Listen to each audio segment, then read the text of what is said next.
चलो बेटा, अच्छा एक बात बताओ, कल जो मैंने आपको पढ़ाया उस पे बेस्ड आप लोगों ने कुछ प्रॉब्लम सॉल्व करा क्या बच्चों? और उससे कोई बेनिफिट हुआ क्या आप लोगों को?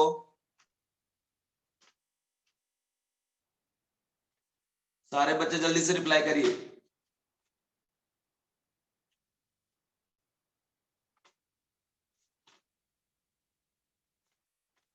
प्रॉब्लम सॉल्व करने में कुछ बेनिफिट हो रहा है क्या पढ़ने के बाद? प्रॉब्लम सॉल्व करने में स्पीड बढ़ रहा है क्या आपका? अच्छा,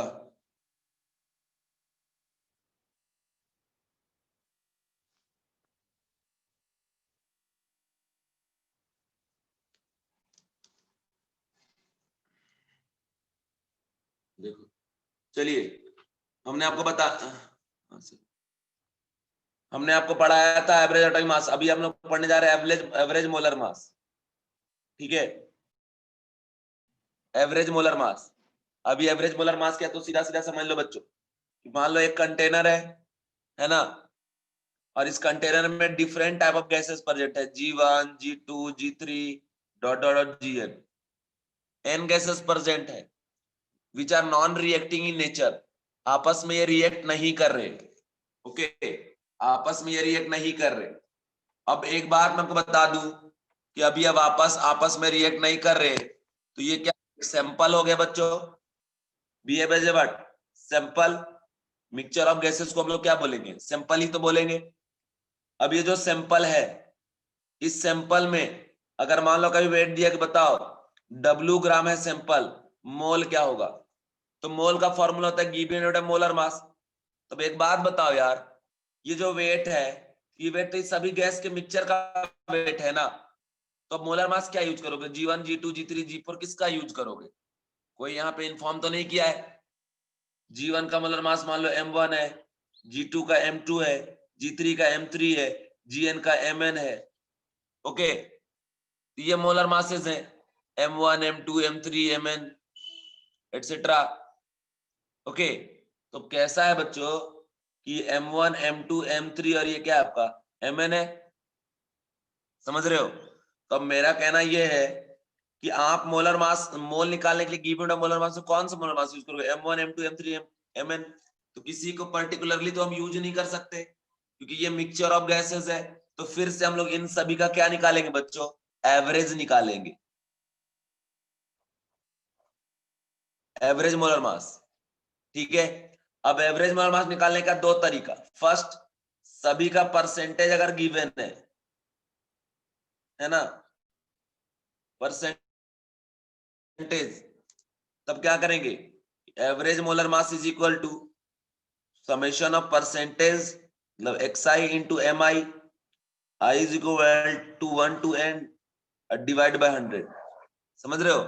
ये कंसेप्ट आप लगा दीजिएगा, तो यहां से कंसेप्ट आ जाएगा x1 m1 plus x2 m2 dot dot dot xn mn divide by 100। यहां से निकल जाएगा एवरेज मोलर मास। ठीक है बच्चों, एक तो तरीका ये हो गया, लेकिन इस तरीके से ज्यादा प्रॉब्लम यहां सॉल्व नहीं होता। दूसरा कंसेप्ट क्या है मैं बताता हूं। जैसे देखो, ये कंटेनर है, कंटेनर में गैस 1 गैस 2 से लेके कहां तक? गैस n तक। M1 M2 से लेके कहां तक? Mn तक। ये मोलर मासेस है, ये गैसेस है। ओके बच्चों, अब मेरी बात फिर से सुनिए। बोल रहा है कि W gram of this sample calculate mole, है ना? तो सीधा बात देखो, इधर कंडीशन क्या है कि mole is equal to given weight of this sample divide by what? Molar mass of this sample. And molar mass of this sample is known as what? Average molar mass. तो यहां से एक formula आ गया कि average molar mass is equal to क्या हो गया बच्चों? Weight by mole. तो वेट किसका? इस सैंपल का। मोल किसका? इस सैंपल का। ठीक है, तो यहां से एक फॉर्मूला याद रखिएगा कि average molar mass is equal to total weight by total mole. इस तरीके से। अब यहाँ पे दो तरीके का प्रॉब्लम पूछता है, मेरी बात सुनो।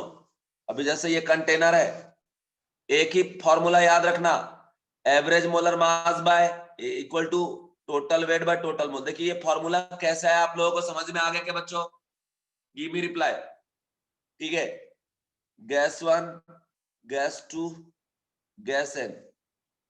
मान लो अगर आपको मोलर मास का बात करें तो M1 M2 और ये क्या आपका Mn, ठीक है। गिवन बट ये W1 W2 और ये क्या आपका Wn, ठीक है। इसके बाद मान लो गिवन वेट दिया हुआ है तो W टोटल क्या आ जाएगा बच्चों, W1 plus W2 plus W3 dot dot dot क्या आपका Wn, ये टोटल वेट हो गया। और अगर टोटल मोल का बात करें तो क्या आ जाएगा N1 plus N2 plus N3 dot dot dot क्या आपका Nn। अब वेट तो दिया है तो टोटल वेट तो निकाल लिए, लेकिन टोटल मोल कैसे निकालेंगे, तो पहले इंडिविजुअल मोल निकालो। N1 क्या आ जाएगा W1 बाय M1, क्योंकि ये W1 पर्टिकुलरली वेट दिया किसका, गैस 1 का, इसलिए इसका मोलर मास M1 है तो W1 बाय M1, और इसका क्या जाएगा W2 बाय M2, इसका क्या जाएगा Wn बाय क्या आपका Mn। तो टोटल मोल कैसे निकालेंगे बच्चों, N total equal to W1 by M1 plus W2 by M2 plus dot dot Wn by क्या आपका Mn। यहां से N टोटल निकालेंगे और यहां से वेट टोटल, फिर दोनों का रेशियो निकालेंगे, आ जाएगा एवरेज मोलर मास। दूसरा कंसेप्ट ये है कि मान लो जो कंटेनर में गैसेस हैं G1 से लेके G2 G3 Gn तक, इसका मोल दिया N1, इसका N2, इसका N3 है ना, molar mass M1 M2 M3 ऐसा बोल रहा है। एवरेज मोलर मास, एवरेज मोलर मास क्या होगा मेरे बच्चों, वेट टोटल बाय क्या आपका मोल टोटल। अब पहले हम मोल टोटल अगर निकाले तो क्या आ जाएगा N1 plus N2 dot dot dot क्या आपका Nn, सभी के मोल को ऐड कर देंगे तो क्या आ जाएगा टोटल मोल। अब टोटल वेट निकालना है तो इंडिविजुअल वेट निकालो पहले, इसका W1 क्या आ जाएगा N1 M1, इसका वेट क्या आ जाएगा W2 क्या आ जाएगा N2 M2, और इसका वेट क्या आ जाएगा Nn Mn। इस तरीके से यहाँ ऐड कर देंगे N1 M1 plus N2 M2 है ना, dot dot dot Nn Mn, formula put कर दे यहाँ पे, average molar mass is equal to N1 M1 plus N2 M2 plus N3 M3 dot dot dot Nn Mn divide by N1 plus N2 plus N3 dot dot dot क्या आपका Nn। यहां से लगा सकते हैं कि summation of Ni Mi I is equal to 1 to N divide by summation of Ni I is equal to 1। समझ में आ गया, इस तरीके से जाके प्रॉब्लम सॉल्व कर लीजिएगा। मैं यहाँ पे आपको 2 क्वेश्चन कराऊंगा, ज्यादा नहीं, मेरे पास क्वेश्चन वैसे बहुत सारे हैं लेकिन मैं सारे क्वेश्चन अभी यहाँ सॉल्व नहीं करा सकता। अभी क्वेश्चन नंबर 1 है, बोल रहा है बच्चों equal weight equal mole of hydrogen and CH4 are taken.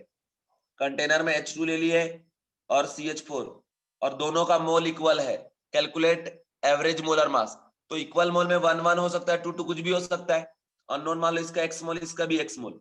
Okay okay बच्चों, तो टोटल मोल कितना हो जाएगा 2x, ठीक। अब इसका मोलर मास कितना हो जाएगा 2 ग्राम, इसका 12 और 4 क्या हो जाएगा 16 ग्राम। इसका वेट निकाल लो 2x और इसका वेट क्या हो जाएगा 16x। तो टोटल वेट क्या हो गया बच्चों 16x प्लस 2x कितना हो गया 18x। तो यहां से निकालेंगे average molar mass is equal to क्या आपका टोटल वेट बाय क्या आपका टोटल मोल, है ना। तो कितना आ गया आपका 9। क्लियर है बच्चों, क्लियर है, बोलो हमने कैसे किया, क्लियर है। इक्वल मोल बोला था इसलिए अननोन ले लिए, एक्स मोल ये और एक्स मोल ये भी, ठीक है। तो टोटल मोल क्या हो गया 2x हो गया। देखो जिसको रिप्लाई नहीं करना मत करो, और जिसको इफिशियंसी चाहिए 100% तो वो बच्चा रिप्लाई करता जाएगा, ठीक है मेरे क्वेश्चन में। उसके बाद इधर देखो, अब इधर से वेट आ गई है 2x कैसे आया, तो given weight by molar mass होता है ना बच्चों, W by M equal to क्या आपका मोल x, इसका मोल कितना x है, तो W बाय मोलर मास 2, तो क्रॉस कर दे तो 2x आ गया, यहां से क्या आ गया 16x। समझ में आया बच्चों, समझ में आया। तो ये कंडीशन है, एक बार फिर से बताओ, फिर से बताता हूं देखो, बोला equal mole of hydrogen and CH4 are taken. तो मान लो x मोल ये और ये x मोल ये, y मोल तो y मोल ये, अगर ये 1 मोल तो ये 1 मोल, ये 2 तो 2, मतलब जो भी इक्वल है तो हमने x x ले लिया। तो टोटल मोल क्या आ गया 2x, x plus x is equal to what 2x, understand. And इधर देखो वेट इसका 2x और इसका वेट क्या आपका 16x, 16 और 2 कितना हो गया आपका 18x। अब वेट कैसे निकाले 2x, तो गिवन मोलर मास होता है ना इक्वल टू मोल, इसका मोल कितना x है, तो W by m equal to x, तो मोलर मास अगर 2 ले लेंगे तो W इक्वल टू क्या आ जाएगा 2x, और यहाँ से W इक्वल टू क्या आ जाएगा 16x, दोनों का ऐड कर दी तो टोटल वेट आया कितना गया 18x। अब एवरेज मोलर मास का formula total weight by total मोल, तो 18x बाय 2x काट दिए तो कितना आ गया 9। ये जो 9 आया this is what average molar mass. Okay बच्चों, ओके। एंड दूसरा क्वेश्चन अब देखो, दूसरा क्वेश्चन दे रखा है यहाँ पे कि 2 मोल है O2, 2 मोल है O2, 3 मोल है। देखो कौन रिप्लाई कर रहा है नहीं कर रहा, आप उसकी चिंता ना करो, आप करते जाओ रिप्लाई। जो नहीं रिप्लाई करेगा वो अपने हिसाब से अपने कुछ सोच के ही नहीं कर रहा होगा, नहीं करेगा तो हम उसमें कुछ नहीं कर सकते बाबू, ठीक है। क्योंकि हम सामने होते ना, अगर रिप्लाई नहीं करते तो क्लास के बाहर कर देते, लेकिन अभी सामने तो है नहीं, अभी तो आप अपने मन की मर्जी से कर सकते हो, करना है रिप्लाई करो, नहीं करना है मत करो। इधर देखो 2 मोल, ये 2 मोल, ये 3 मोल और ये 5 मोल, तो टोटल मोल कितना हो गया बच्चों 5 3 8 और 2 क्या हो गया 10 मोल, ठीक है। तो टोटल मोल बच्चों हमने निकाल लिया 10 मोल। अब मास निकालते, इसका मास कितना हो गया 32, इसका मास कितना होता है 44 और इसका मास कितना होता है 32 प्लस 32 64 ग्राम।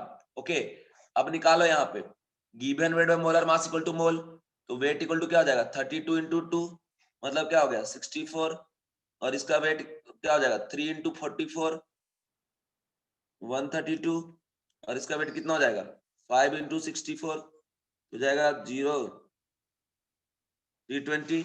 सभी को ऐड कर देंगे कितना जाएगा 300 400 400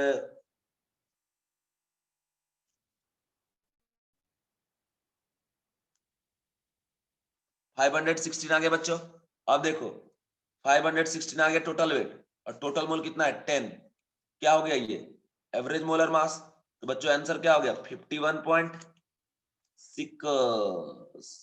ठीक है 51.6। और एक चीज याद रखिएगा, एवरेज मिनिमम से ज्यादा और मैक्सिमम से कम होना चाहिए। मैक्सिमम कितना है 64, मिनिमम कितना है 32, तो इसके बीच में तो बिलोंग कर रहा है ना 51.6। बच्चों क्लियर हो गया, क्लियर हो गया बच्चों।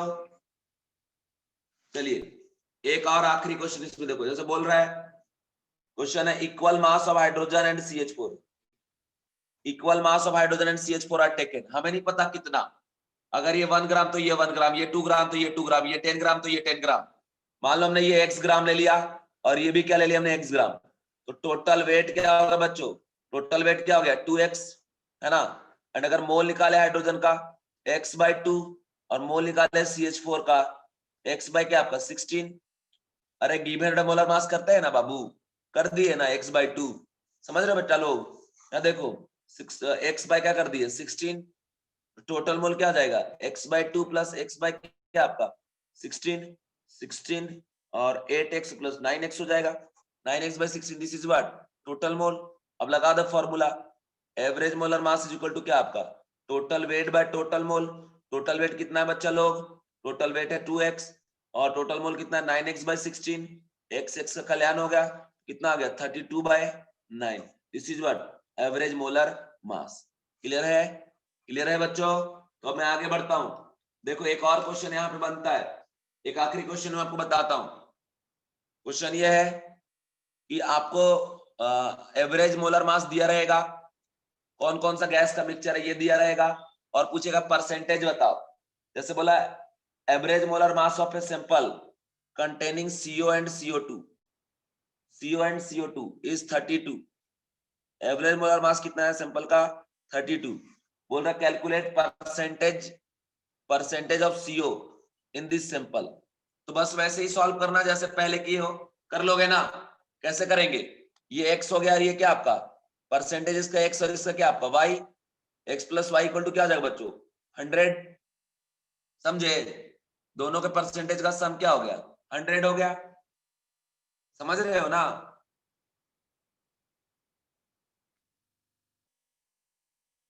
इसका परसेंटेज हो गया आपका x, इसका y, x plus Y equal to 100। अब लगाएंगे formula average molar mass is equal to क्या आपका इतना आपका, इसका देखो परसेंटेज के साथ मोलर मास वाला फॉर्मूला x इंटू 16 प्लस 12 28 और प्लस y इंटू 44 और divide by x plus Y. अब x प्लस वाई की वैल्यू कितना है 100। देखो एवरेज मोलर मास दिया है और यहाँ पुट कर दो x इज इक्वल टू क्या आपका 100 माइनस वाई, यहाँ लाके सब्स्टिट्यूट कर दो सॉल्व करोगे y निकल जाएगा और x निकल जाएगा। दूसरा तरीका बाय यूजिंग आर के टेक्निक,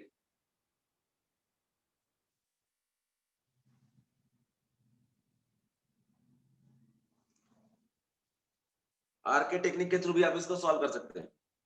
अभी आर के टेक्निक क्या बोलता है? बोलता है बेटा दो गैस है ना, तो दोनों को दो आइसोटोप की तरह ट्रीट करो। मान लो ये आइसोटोप 1 है और ये आइसोटोप 2, बस वो कल वाला फॉर्मूला जो बताए थे वो लगा दो। क्या था? Percentage of I1 is equal to क्या? एवरेज एवरेज एटॉमिक मास, उसके पोजीशन में यहाँ क्या आ जाए? Average molar mass 32 minus isotope 1 का निकाल रहे हो तो आइसोटोप 2 लो, और मॉड क्यों लगा रहे कि माइनस भी प्लस हो जाए, कितना 44, और divide by difference between these two, 44 minus क्या होगा 28, और इनटू क्या 100। इतना कोई लफड़ा नहीं, डायरेक्ट हो गया। तो ये आ गया 12 और ये आ गया आपका 44 में 28 जाएगा तो 2 और 4 16 इनटू क्या 100, 3 4 जा 4 4 जा 425 जा, कितना आ गया बच्चों? ये 75% आ गया परसेंटेज किसका? सीओ का। और CO2 फिर कितना परसेंट हो जाएगा यहाँ पे? 25%। समझ में आ गया? आर के टेक्निक समझ में आया बच्चों? आर के टेक्निक के थ्रू समझ में आया? अरे परसेंटेज I1 अगर निकालना है ना, एवरेज में I2 को माइनस करेंगे और divide by difference between this two, है ना, I2 माइनस I1 और इनटू कर देंगे 100। आ गया आंसर। देखिए यहां तक ये टॉपिक फिनिश होता है। अब बच्चों डिफरेंट टाइप के गैस लॉज हैं, ठीक है, जिस गैस लॉज को आप पढ़ लीजिएगा, कोई खास नहीं है, वो सब थ्योरेटिकल है, वो सब आप रीड कर लेना खुद से ही, ठीक है। और अगर ना समझे तो कॉल करना, मैं बता दूंगा। ओके बच्चों, जिसमें फर्स्ट आता है आपका गेल-लुसैक्स लॉ ऑफ कंबाइनिंग वॉल्यूम, ठीक है, गेल-लुसैक्स लॉ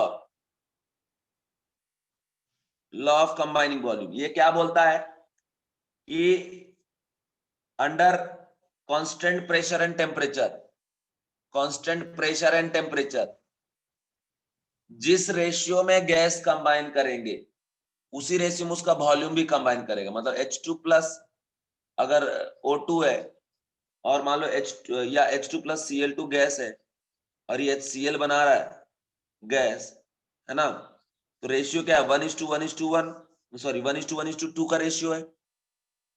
तो उसके उसका वॉल्यूम भी कंबाइन करो, मतलब भी तो ये कितना 2B, मतलब रेशियो क्या होगा 1:1:2। मतलब ये 1 ml तो ये 1 ml और ये कितना 2 ml under constant pressure and temperature. इसको हम लोग क्या बोलते हैं? गेल-लुसैक्स लॉ। कोई क्वेश्चन आने के चांसेस नहीं है यहाँ से। क्वेश्चन आने का जो चांसेस है वो मैं यहाँ लिख रहा हूँ, एवोगैड्रो हाइपोथेसिस।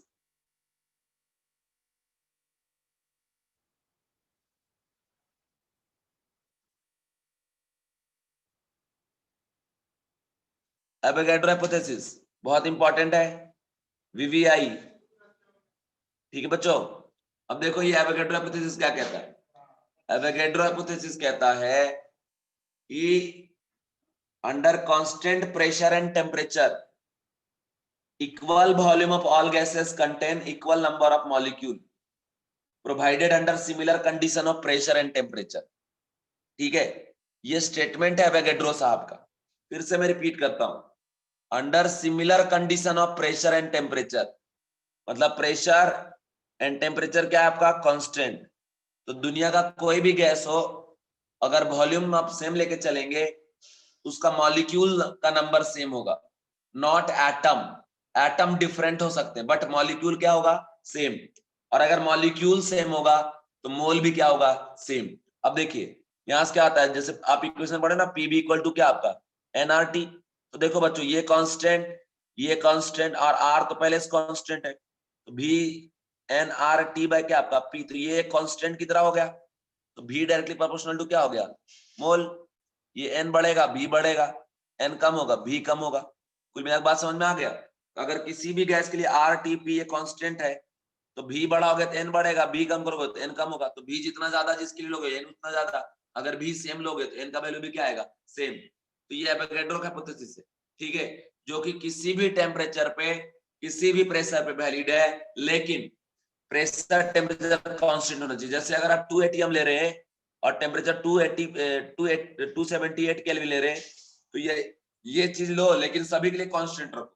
एवोगैड्रो का ये चीज वैलिड है, ठीक है। अगर मोल सेम होगा तो मॉलिक्यूल भी क्या होगा बच्चों? सेम ही होगा, है ना। लेकिन बाद में आपको मैं एक बात बता दूं, एक कंडीशन फिक्स किया गया for calculation point of view, नाम है STP, standard temperature and pressure. और बच्चों कहीं कहीं एनटीपी लिखा रहेगा, नॉर्मल टेम्परेचर एंड प्रेशर। तो एसटीपी एनटीपी में बहुत ज्यादा का डिफरेंस नहीं होता। तो जो आप जैसे प्रॉब्लम एसटीपी में सॉल्व कर रहे हैं एवोगैड्रो का, उसी तरीके से एनटीपी में सॉल्व कर दीजिएगा। अब बोला ये गया कि सर एसटीपी क्या है, एसटीपी में दो कंसेप्ट है, एक न्यू कंसेप्ट है, दूसरा ओल्ड है, दोनों को ज्यादा डिफरेंस नहीं है। ठीक है, न्यू कंसेप्ट में क्या किया गया कि टेम्परेचर लिया गया 273.16 केल्विन, ओके, प्रेशर रखा गया 1 बार, ठीक है। और जो आपका ओल्ड कंसेप्ट है, इसमें टेम्परेचर है बच्चों 0 डिग्री सेल्सियस, दैट इज रफली इक्वल टू 273.15 केल्विन। ठीक है, तो टेम्परेचर तो सेम ही रहा, कोई दिक्कत नहीं है, लेकिन यहाँ प्रेशर दिया गया था बच्चों 1 एटीएम। और मैं बता दूं कि 1 एटीएम और 1 बार में बहुत ज्यादा का डिफरेंस नहीं है, क्योंकि आपको पता है कि होता है 1 bar is equal to 0.987 ATM. ये दोनों भी रफली क्या है आपका इक्वल है। समझ रहे हो ना, समझ रहे हो ना? बोलोगे सर ये रिलेशन कैसे निकाले? आपको पता होगा कि 1 बार इज इक्वल टू क्या होता है 10 का पावर 5 न्यूटन पर मीटर स्क्वायर, और 1 एटीएम इज इक्वल टू क्या होता है 1.013 इंटू 10 का पावर 5 न्यूटन पर मीटर स्क्वायर। यहां से जब लाएंगे तो आएगा 1 बार इक्वल टू दिस। ठीक है बच्चों, तो जैसे देखिए कंडीशन ये किया गया कि अगर हम प्रेशर टेम्परेचर कांस्टेंट रखते हैं तो equal volume of all gases contain equal number of molecule, that is equal number of mole, ऐसा बात बताया गया। अब इसमें देखो कंडीशन क्या है कि जैसे पी भी इक्वल टू एनआरटी का हम इक्वेशन लगा दे, हमें ये पता है ये कांस्टेंट ये कांस्टेंट ये कांस्टेंट, तो volume directly proportional to mole. But एक कंडीशन, एक नाम दिया गया, जैसे मेरा नाम है ना आरके सिंह, ठीक है, तो उसमें क्या है कि एक पर्टिकुलर कंडीशन के, अरे घर वाले ऐसे नाम दे देते हैं ना बचपन में कुछ भी अपने हिसाब से यार, है ना? तो बस वैसे ही एवोगैड्रो साहब ने एक नाम दिया एसटीपी, बट एसटीपी का कंडीशन मैच करवा के, ठीक है। अरे जब बचपन में नहीं ना, एकदम बचपन में रहोगे 1-2 साल के, तो घर वाले बोलेंगे मेरा बचवा ये बनेगा, इसके जैसा है, और उसके हिसाब से नाम दे देते हैं। ठीक है, किसी का सचिन नाम रख देते हैं, किसी का कुछ भी नाम रख देते हैं, है ना? बस वैसे ही, तो बस वैसे यहाँ पे एसटीपी नाम दिया गया, टेम्परेचर क्या रखा गया 273.16 केल्विन, एंड प्रेशर रखा गया 1 बार, ठीक है, which is equal to 0.987 ATM.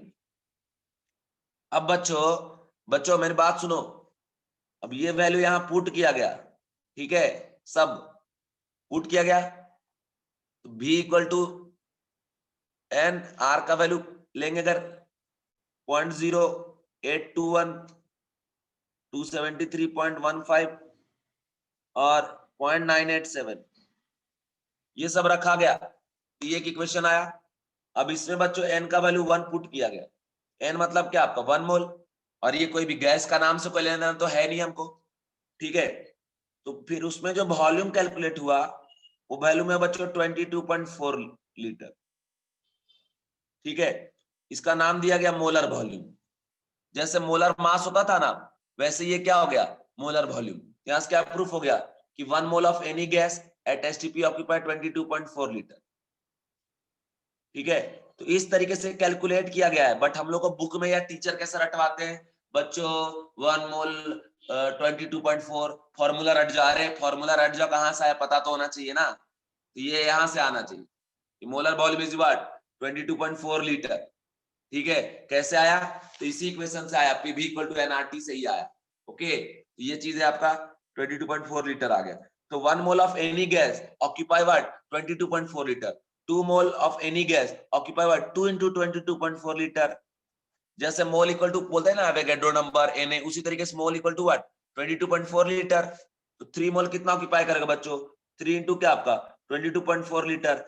n मोल कितना ऑक्यूपाई करेगा n into क्या आपका 22.4 लीटर, ठीक है। अब अगर मोल को वॉल्यूम में कन्वर्ट करके क्या करें n into 22.4, अगर इसी वॉल्यूम को मोल में कन्वर्ट करना है तो क्या करना पड़ेगा, इसको हटाना पड़ेगा, इसको हटाने के लिए क्या करना पड़ेगा डिवाइड बाय 22.4, तो क्या आ गया आपका n। तो वही से यहां से प्रूफ हो गया कि मोल ऑफ गैस अगर आप निकालते हैं कब एट एसटीपी, बच्चों प्रॉब्लम में कुछ नहीं मेंशन रहे तब भी आप एसटीपी लेके चलेंगे, ठीक है। समझ गए? अब देखो यहाँ पे क्या करना है कि volume of gas volume of gas in litre divide by 22.4 litre. Litre litre का कल्याण हो जाएगा, यहां से एक नंबर आ जाएगा, जो हो जाएगा उसका यूनिट क्या, मोल। तो याद रखना कि एसटीपी पे जो मोल का फॉर्मूला है वो V/22.4, ये वॉल्यूम इन क्या आपका लीटर। लेकिन यह फॉर्मूला बच्चों सिर्फ किसके लिए वैलिड है, गैस के लिए, सिर्फ गैस के लिए वैलिड है। क्लियर बच्चों, क्लियर हो गया, बोलो जल्दी सारे बच्चों। अब अगर मान लो वॉल्यूम अगर आपको दिया है ml में, तो अगर वॉल्यूम इन ml तो नीचे फिर लेंगे 22400, ये भी ml में लेंगे, ये भी ml में, और नहीं तो आप वॉल्यूम को लीटर में कन्वर्ट करके आप पुट कर दो, बाकी कोई टेंशन नहीं बच्चों। ठीक है, क्लियर सारे बच्चे एक बार बता दो यार, सारे बच्चे बता दो। तो ये जो है मोल का formula, given molar mass valid for solid liquid and gas, mole is equal to number by Avogadro number valid for solid liquid and gas, but mole is equal to V/22.4। Appreciate करो बच्चों हमको, तुम लोग अगर समझ पा रहे हो तो। ये क्या आपका फॉर गैस, और आप अच्छे से समझेंगे, यही हमारे लिए अप्रिसिएशन होगा, इससे ज्यादा कुछ नहीं चाहिए हमें। ठीक है, टीचर मोटिवेट करता स्टूडेंट को और स्टूडेंट टीचर को, और जब दोनों मोटिवेटेड रहते तभी काम होता है बच्चों। इधर देखो आगे बढ़ते हैं। ठीक है, यहां तक क्लियर हो गया। This formula only valid in case of क्या, गैस। अब एक वाई मैप मैं आपको बताता हूं, जरा ध्यान रखना। वाई मैप, वाई मैप क्या है कि मान लो अगर आपको नंबर पता है, ठीक है, नंबर, ठीक है, तो नंबर में अगर आप डिवाइड कर दो एवोगैड्रो नंबर तो क्या निकल जाएगा बच्चों, मोल। और अगर मोल में आप मल्टीप्लाई कर दो Na तो क्या निकल जाएगा, नंबर। ठीक है, वाई मैप बना रहा हूं लेकिन मैंने गड़बड़ कर दिया, अरे रुक जाओ बाबू थोड़ा सा, वाई मैप में ऐसे बनाना पड़ेगा, इधर से सेंटर पे मोल रहेगा, ये देखो अगर ये नंबर है, इसमें डिवाइड क्या कर दो एवोगैड्रो नंबर, तो ये मोल निकल जाएगा। और Na में अगर आप मल्टीप्लाई कर देंगे n में Na तो क्या निकल जाएगा, नंबर। गिवन वेट में अगर बच्चों डिवाइड कर देंगे मोलर मास तो क्या निकल जाएगा, ये मोल। और मल्टीप्लाई कर देंगे अगर मोलर मास तो क्या निकल जाएगा, वेट। और अगर 22.4 मल्टीप्लाई कर देंगे तो वॉल्यूम निकल जाएगा इन लीटर। और अगर वॉल्यूम इन लीटर में डिवाइड कर देंगे 22.4 क्या निकल जाएगा, मोल। दिस इज वाई मैप बच्चों, वाई मैप बच्चों तुम्हारे दिल दिमाग में जाके उतर जा रहा है, सेट हो रहा है पूरा। चलो नेक्स्ट क्वेश्चन, अब यहाँ क्वेश्चन दिखाता हूं। जैसे एक क्वेश्चन है कि 2.2 मिलीग्राम ऑफ CO2, ठीक है, एट STP। क्या तुम्हें लग रहा है केमिस्ट्री रटने वाला है, at STP calculate volume occupied by this. तो क्या करिए, पहले मोल निकाल लीजिए इसका, 2.2 इंटू 10⁻³ मिलीग्राम को ग्राम में कन्वर्ट कर लिया, डिवाइड बाय CO2 का मोलर मास क्या होता है 44, नीचे आ गया 10, 2 जा 1/2 इंटू 10⁻⁴, अभी क्या हो गया 0.5 इंटू 10⁻⁴, तो यहाँ पे क्या हो जाएगा 5 इंटू 10 का पावर क्या आपका -5। This is equal to what, this is equal to what, बोलो। ये आ गया मोल ऑफ क्या, CO2 गैस। अब देखिए हम क्या करेंगे, 5 into 10⁻⁵ is equal to V by क्या आपका 22.4, क्रॉस मल्टीप्लाई कर देंगे वॉल्यूम निकल जाएगा यानी क्या आपका लीटर। एक टाइप का तो ये क्वेश्चन है कि वेट दे के आपको बोलेगा वॉल्यूम निकालने तो निकाल देना। ठीक है, दूसरा क्वेश्चन है बच्चों कि calculate number of oxygen atom in CO2 gas which occupy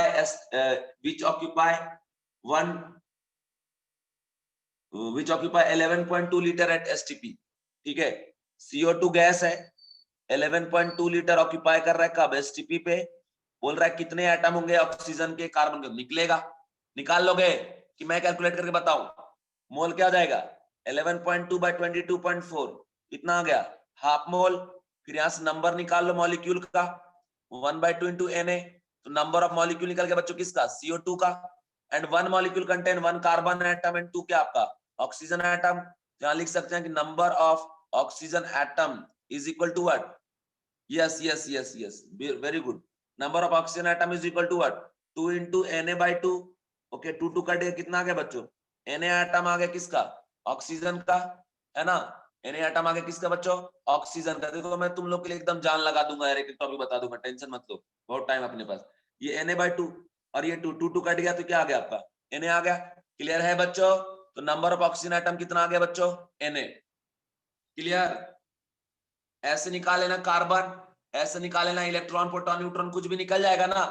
अरे मोल निकलने के बाद तो आगे का वो सब तो पता ही है ना आपको। मोल निकालने के बाद आगे कैसे कैलकुलेट करेंगे वो तो पता है ना आप लोगों को, कोई दिक्कत तो नहीं। मोल कैलकुलेट करने के बाद आगे की चीजें कैसे कैलकुलेट करेंगे ये तो पता ही है ना।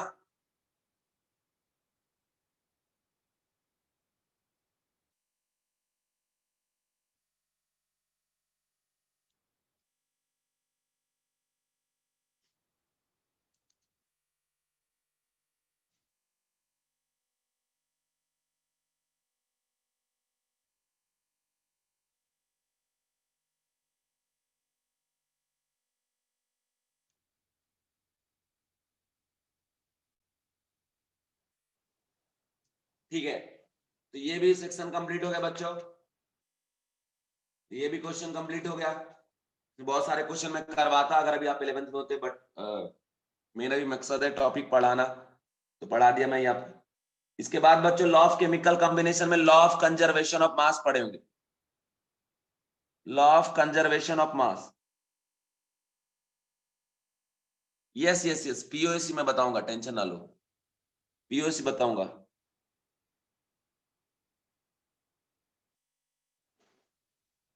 Law of conservation of mass, ठीक है।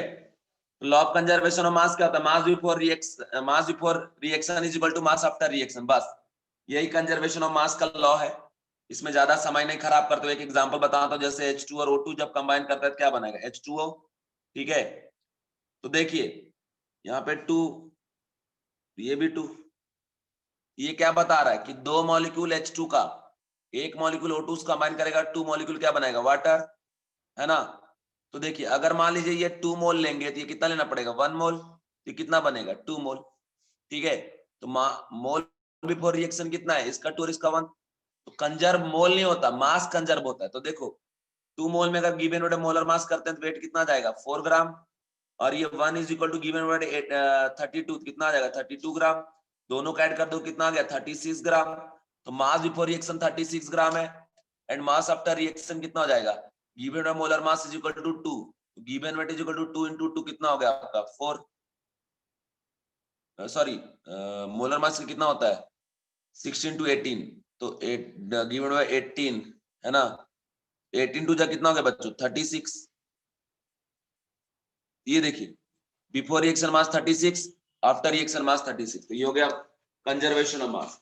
इसके बाद है बच्चों लॉ ऑफ कांस्टेंट और डेफिनिट प्रोपोर्शन। ये बोलता है भैया सोर्स कैसा भी हो, है ना, फॉर्मूला कभी भी किसी कंपाउंड का नहीं बदलता। मतलब मास का जो रेशियो है एलिमेंट का किसी कंपाउंड में वो चेंज नहीं होता है, हमेशा कांस्टेंट रहता है। ये सब मॉड्यूल से पढ़ लीजिएगा, साथ ही साथ साइंटिस्ट का नाम भी याद रखिएगा, खास करके नीट वाले बच्चों कि साइंटिस्ट किस साइंटिस्ट ने कौन सा लॉ दिया है, समझ गए। अभी जैसे वाटर का हम बात करें, जो मतलब जो पीने का पानी आप यूज करते हैं या केमिकल रिएक्शन में जो वाटर जनरेट होता है, सभी का फॉर्मूला क्या होता है, H2O ही होता है। तो सोर्स के ऊपर डिपेंड नहीं करता कि फॉर्मूला क्या होगा वहां पे, ठीक है।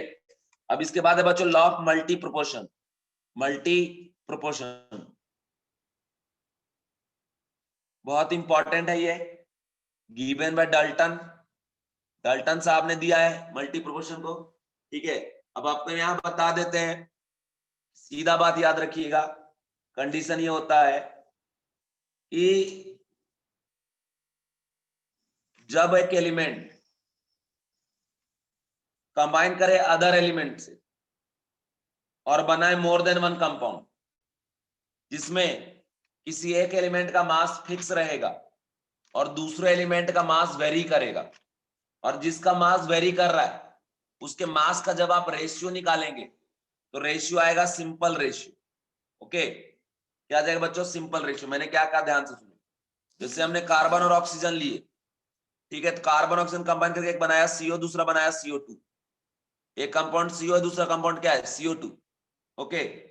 कहना ये हुआ हमारा यहाँ CO है और ये CO2 है, यहाँ कार्बन 12 ग्राम और ये ऑक्सीजन कितना 16 ग्राम, यहाँ कार्बन 12 ग्राम, यहाँ ऑक्सीजन कितना 32 ग्राम। तो देखिए कार्बन का मास फिक्स्ड है, वेरी कर रहा है किस ऑक्सीजन का मास, और इसका रेशियो निकालेंगे कितना जाएगा 1:2, सिंपल रेशियो आ गया। ये दोनों एक दूसरे कौन सा लॉ फॉलो कर रहा है, लॉ ऑफ मल्टी प्रोपोर्शन। ठीक है, तो इसको हम लोग क्या बोलेंगे बच्चों, लॉ ऑफ मल्टी प्रोपोर्शन। क्या लॉ ऑफ मल्टी प्रोपोर्शन समझ में आया बच्चों? रिप्लाई करो आप एक बार हमें। फिर से रिपीट कर रहा हूं, दो एलिमेंट कंबाइन करके मोर देन वन कंपाउंड बनाएगा, जिसमें एक एलिमेंट का मास फिक्स्ड होगा, दूसरे का मास वेरी करेगा। जिसका मास वेरी कर रहा है उसका आप रेशियो निकालेंगे तो वो सिंपल रेशियो में आएगा। और एग्जांपल आप देखिए, जैसे सल्फर एंड ऑक्सीजन अगर कंबाइन किया, SO2 और SO3 बनाया, तो बच्चों देखो यहाँ पे ये 32 ग्राम और ये कितना 32 ग्राम, ये कितना 32 ग्राम और ये कितना 48 ग्राम। अब देखो ये सल्फर का मास कांस्टेंट है और वेरी कर रहा है ऑक्सीजन का, है ना। इसका रेशियो जब निकालिए कितना आएगा 2:3। लॉ वैलिड है यहाँ पे, लॉ ऑफ मल्टी प्रोपोर्शन। बच्चों गाना याद है ना तुम लोग को, रुक जाना नहीं तू कहीं हार के, सुने हो ना, बस सुनते ही रहना, हारना नहीं है ना रुकना है। लास्ट एग्जांपल इसका बता रहा हूं जो बहुत बार एग्जाम में आया बच्चों, नाइट्रोजन एंड ऑक्सीजन का। तो different type oxide N2O, NO, N2O3, N2O4, है ना,